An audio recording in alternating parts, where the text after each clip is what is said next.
My parents faked my signature to steal my inheritance. My mother slapped me in court. But I had one thing they didn't: the truth. They erased my name, but they didn't erase my evidence.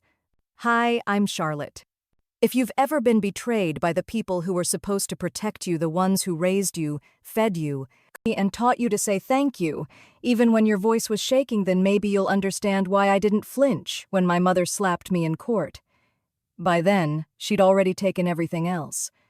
My name, my house, my family. What they didn't know was that my grandfather left me something more powerful than money: the truth. It all began on a cold spring morning outside the Cook County Courthouse. I stood on the concrete steps alone, a stained envelope folded inside my coat pocket like a secret waiting to be unsealed. I hadn't seen my parents in weeks, not since the last family dinner, where my mother asked, with icy precision, if I had finally decided to do something respectable. That night I said nothing, just smiled politely and offered to clear the plates. That's what I did. I didn't make waves. I kept peace. I was the quiet one. And they counted on that. I hadn't even known there was a hearing that morning. The court notice had been forwarded to my old college email by mistake. A will reading, probate court. I wasn't supposed to see it. I walked into the courtroom knowing that. Every step echoed too loudly against the polished floors. I took a seat in the back corner, behind a marble pillar, where I could disappear into silence and observe. Then they entered like royalty. My mother, Cynthia, heels clicking like gunshots, hair pulled back so tight her cheekbones looked like they might snap. My father, Bernard, stoic and silent, a man who moved like guilt wearing a suit. And my sister, Lauren, with her glossy smirk and pastel cashmere like this, was just another family brunch. They didn't even glance in my direction. Judge Harold Lascara, man whose voice sounded like it had been brewed in black coffee and quiet mornings, cleared his throat and began. When the will was read, I didn't expect much. Maybe a few words. Maybe nothing at all. What I didn't expect was to hear my name as a witness. Not as a beneficiary. Not even an heir. Just a signature. The clerk flipped a page. This document includes the verified signature of Charlotte Grayson, dated the 3rd of March. I felt my stomach clench. That wasn't possible. I hadn't signed anything. The judge looked up. Miss Grayson, is this your signature? My throat tightened. My voice came out soft. No, sir, it's not. A beat. Then my mother scoffed. Oh, stop it. I never signed that, I repeated, louder this time. Silence fell like a stone. Even Lauren's fake smile dropped for a moment. Then it happened. The slap. It cracked across my face so loudly the entire courtroom gasped. Not metaphoric, literally. I heard a woman gasp behind me, sharp and shocked. My mother stood there, breathing hard. You don't get to ruin this, she hissed. My father rose slowly. Enough, Cynthia. You're embarrassing yourself. Lauren leaned forward, smiling sweetly. You always ruin everything. Even now. I didn't reply. I couldn't. The judge banged his gavel. Recess, 15 minutes. I stood slowly. My cheek burned. But it wasn't the pain that stung, it was the years behind it. The quiet dinners. The never being invited. The folding chair I always brought to family holidays, just in case they forgot to set one out for me. They had erased me long before today. I walked out without looking back. Outside, the air bit through my coat.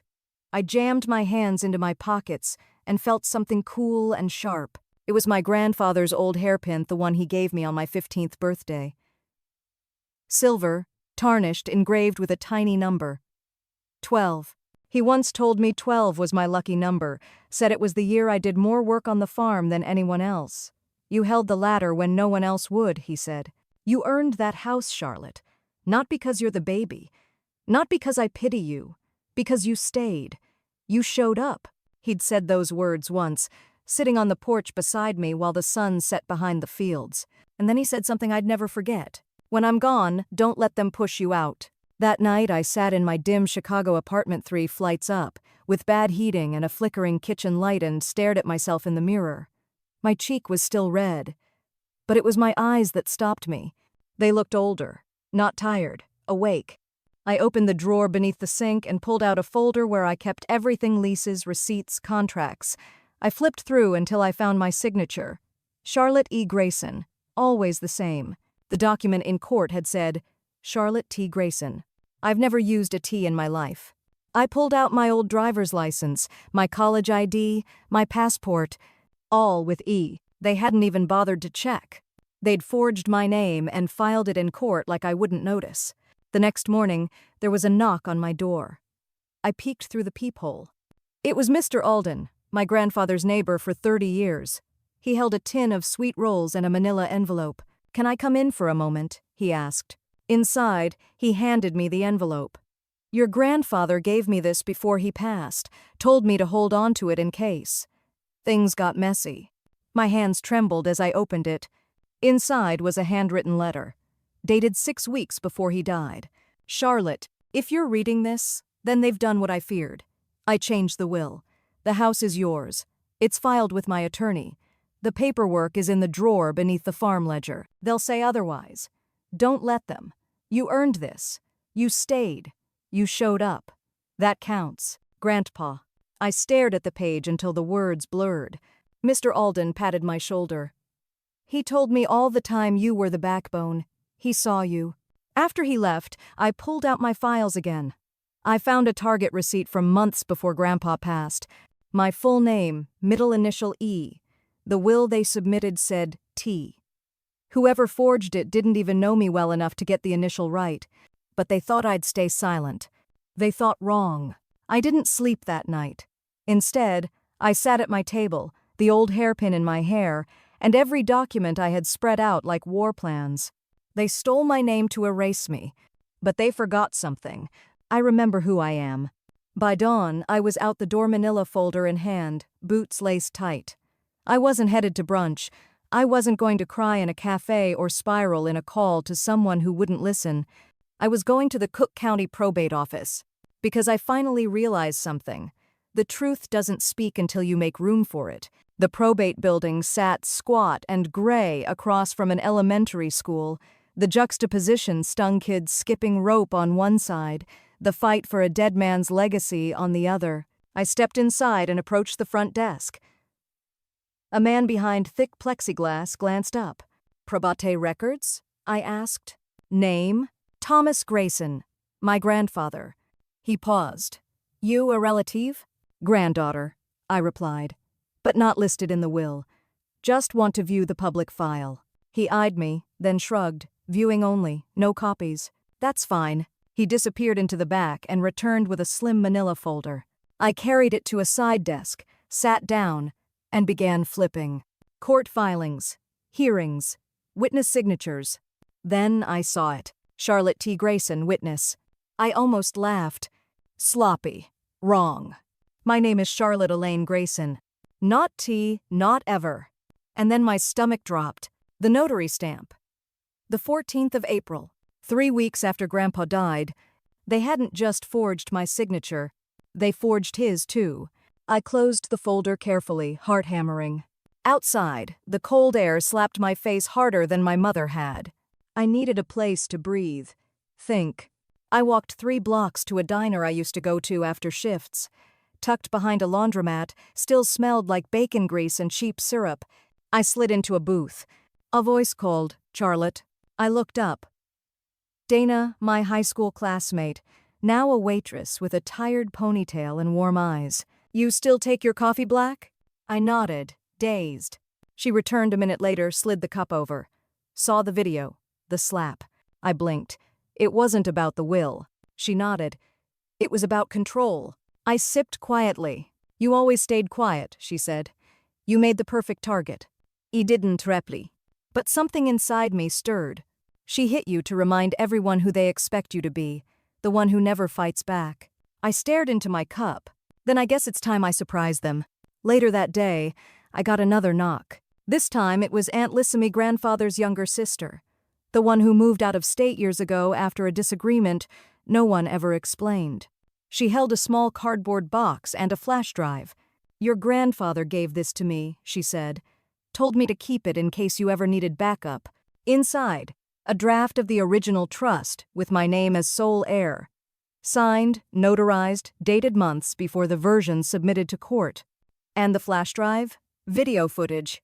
Grandpa, seated at his desk, reading the will aloud, signing it. Date stumped. Time stumped.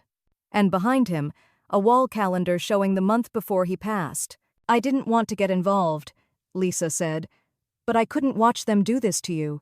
My hands shook. I didn't cry. I burned. That night, I started building a war file. I cross-referenced every document. Notarization dates, typing inconsistencies, metadata. I even found email headers from my mother's shared family account requesting backdated documents from a shady online notarization firm.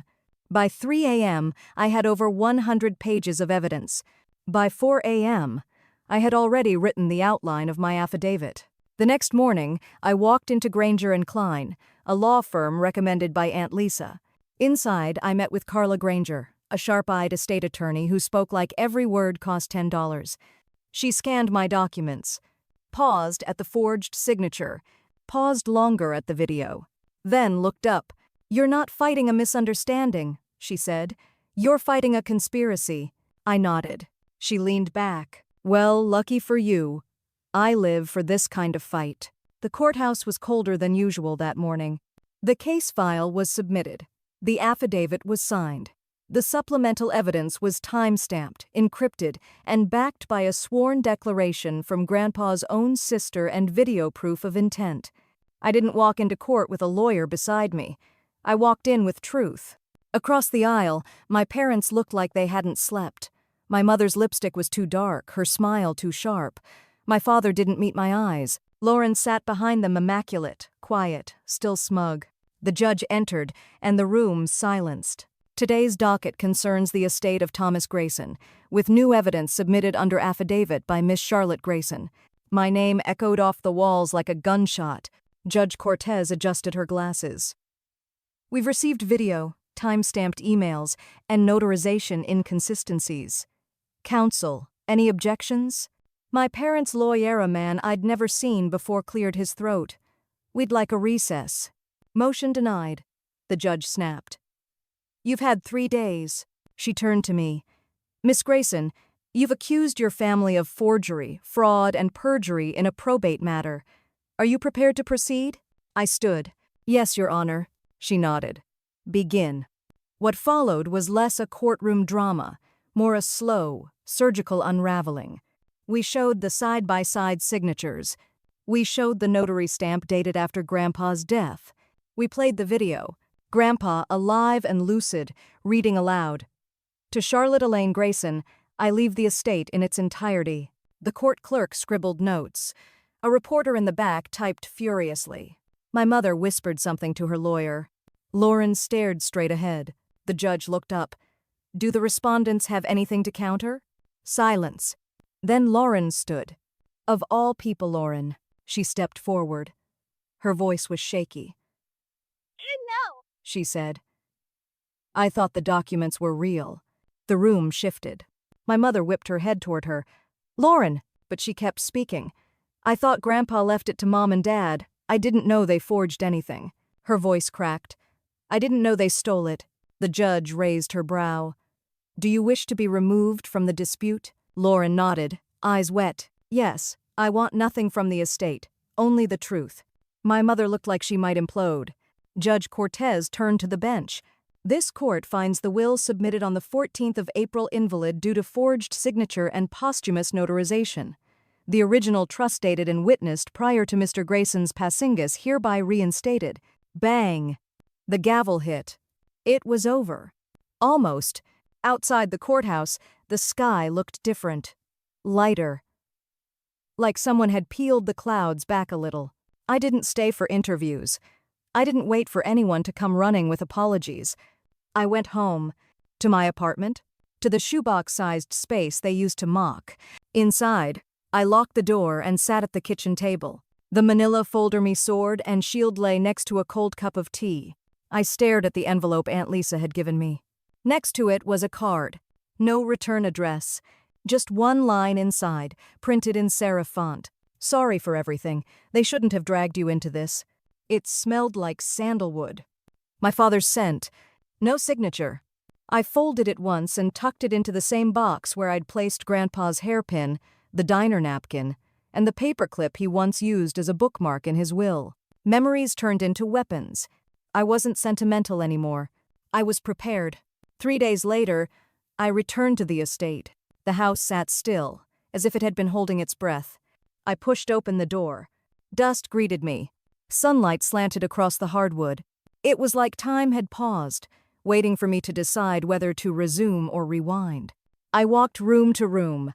Memories flashed me under the table during storms, Grandpa's laugh in the kitchen, Lauren screaming because I burned the pie crust. I walked to the study, opened the drawer Grandpa told me about. There it was. A sealed letter, addressed to Lauren. I opened it, hesitated, then began to read. Lauren, you always had ambition. That's not a bad thing.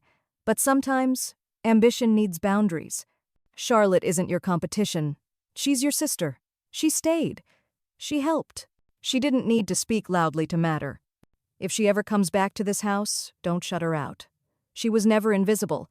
You just stopped looking. I folded it and placed it on the mantel. A reminder, in Grandpa's own hand, that what was lost could only stay lost if we let it. Weeks passed. I spent them clearing the dust, opening windows, letting sunlight fill the spaces my parents had darkened. I didn't move into the estate to live rich. I moved in to reclaim what had been taken. Room by room, I restored it. Not to its former glory, but to something honest, real. I kept Grandpa's chair, reupholstered it myself. I kept the worn tiles in the kitchen and the creaky step on the porch. They were scars, like mine, but they were proof. One day, I stood on the porch, tea in hand, hair pinned back with that old silver clip. The same neighbor who used to call me Quiet Charlotte walked by. She paused. You always were the one he trusted, she said softly. He smiled. Still, later that night, I sat at my desk, lit a candle, and reviewed the final ruling. The previously submitted will is declared null and void. The trust dated the 3rd of January is reinstated. Sole beneficiary, Charlotte Elaine Grayson. No press release, no cameras, just a document, signed, sealed, irrefutable. I could have sold the estate, could have flipped it, cashed out, vanished. Instead, I did something else. I donated half of it to a legal nonprofit for women fighting inheritance disputes. The rest I kept to build something better, to house voices like mine, to turn silence into sanctuary. The last thing I did was simple. I framed the first letter Grandpa wrote me, the one where he said, "Don't let them push you out." Beneath it, I added a plaque. You don't have to be loud to be heard. You just have to be right. They slapped me in court. They faked my name. They buried the truth in paper and threats. But they forgot who they raised. I wasn't the quiet daughter anymore. I was the woman who made the silence speak. And this time, it spoke for me.